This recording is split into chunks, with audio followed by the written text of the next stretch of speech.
glory of the temple.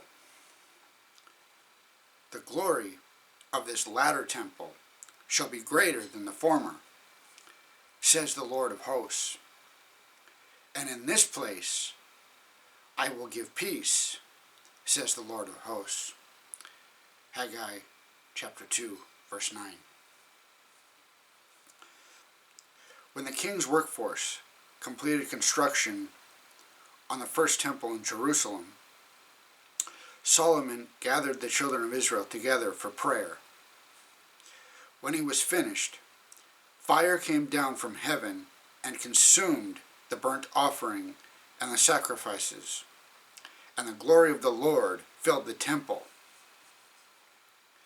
And the priests could not enter the house of the Lord, because the glory of the Lord had filled the Lord's house. It was an overwhelming sight.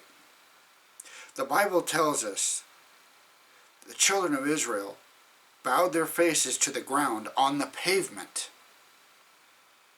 and worshipped and praised the Lord.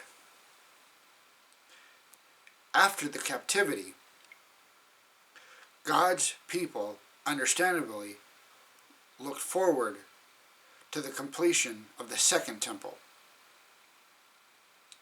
Would the presence of God show up again? Would there be fire from heaven? It did not happen. And yet Haggai predicted that the glory of the second temple would be greater than that of the first. How could this be possible? Even the Ark of the Covenant was missing when the second temple opened.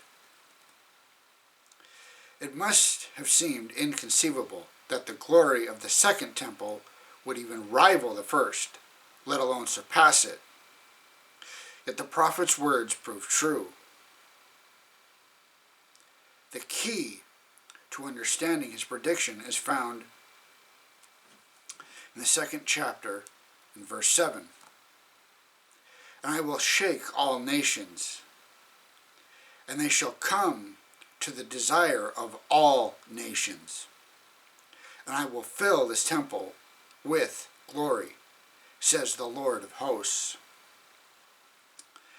As the children of Israel traveled from Egypt to Canaan, the presence of God accompanied them. A pillar of cloud by day and a pillar of fire by night. When they pitched camp, the presence of God would descend on the tabernacle and take up residence in the most holy place, behind the veil. Apart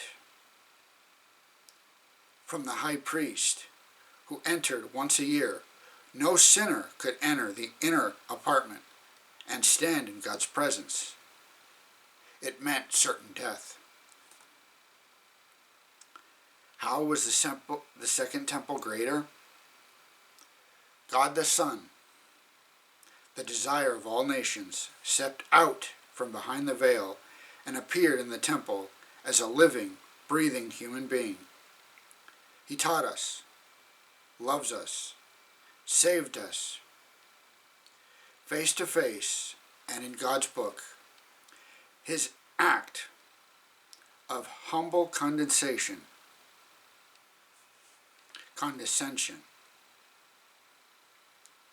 was far more glorious than fire from heaven.